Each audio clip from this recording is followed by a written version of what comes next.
येथील जिल्हा परिषद प्राथमिक शाळेत स्वातंत्र्य दिन प्रसंगी अंमली पदार्थ विरोधी शपथ देण्यात आली आहे। नाशिक ग्रामीण पोलीस यांच्या निर्देशनानुसार सिन्नर पोलीस ठाणे, ग्रामपंचायत पाटोळे व जिल्हा परिषद प्राथमिक शाळा पाटोळे यांच्या वतीने हा कार्यक्रम झालाय।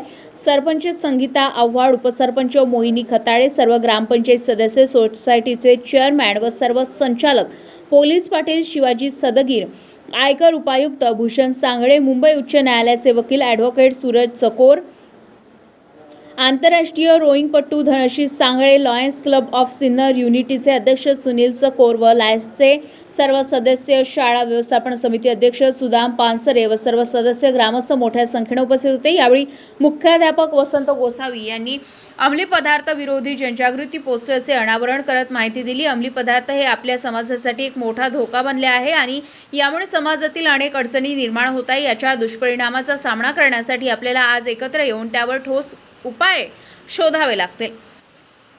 उपशिक्षक कैलास पवार यांनी उपस्थितांना अंमली पदार्थ विरोधी शपथ दिली। अंमली पदार्थ म्हणजेच हेरोइन, कोकेन, गांजा, अल्कोहोल, चरस, मॅथॅम्फेटामिन्स अशा द्रव्याचा वापर या पदार्थाचा आपल्या शरीरावर आणि मानसिकतेवर खोलवर परिणाम होतो। त्यांच्या सेवनामुळे मानवाच्या शारीरिक आणि मानसिक क्षमतेत घट होऊन समाजात अनेक दुष्परिणाम दिसू लागतात। काही लोक या पदार्थाचा उपयोग आनंद मिळवण्यासाठी करतात, परंतु त्याचा वापर अत्यंत घातक ठरतो। अंमली पदार्थावर अनेक गैरसमज असतात आणि काही लोकांना वाटतं की हे खूप मजेशीर आहे किंवा सोडले तरी काही होणार नाही, पण हे समजणं खूपच चुकीचं आहे। अंमली पदार्थाच्या वापरामुळे मानसिक विकार, शरीराचे विकार आणि अनेक सामाजिक समस्यांचा सामना करावा लागतो। यामुळे नोकरी, शाळा, कुटुंब यामध्ये गंभीर संकटे निर्माण होतात। तर काय करावं? अंमली पदार्थाविषयी शिक्षण मिळवणे, त्याच्या दुष्परिणामाबद्दल सांगणं आवश्यक आहे। प्रत्येकाने ही माहिती इतरांपर्यंत पोहोचवली पाहिजे। आपल्याला एकमेकांच्या मदतीने या समस्येवर मात करायचं आहे। कुटुंब, मित्र आणि शिक्षक यांचा महत्त्वपूर्ण रोल आहे।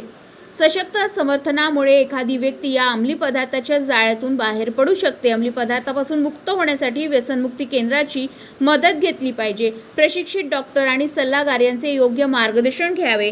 समाजात जास्तीत जास्त जनजागृती करून जागरूकता वाढवली पाहिजे। प्रत्येकाने हे समजून घेतलं पाहिजे की अंमली पदार्थाचा वापर एक अत्यंत गंभीर समस्येस जन्म देतो आणि यापासून वाचण्याची एकमेव साधन म्हणजे जागरूकता, शिक्षण आणि मदत।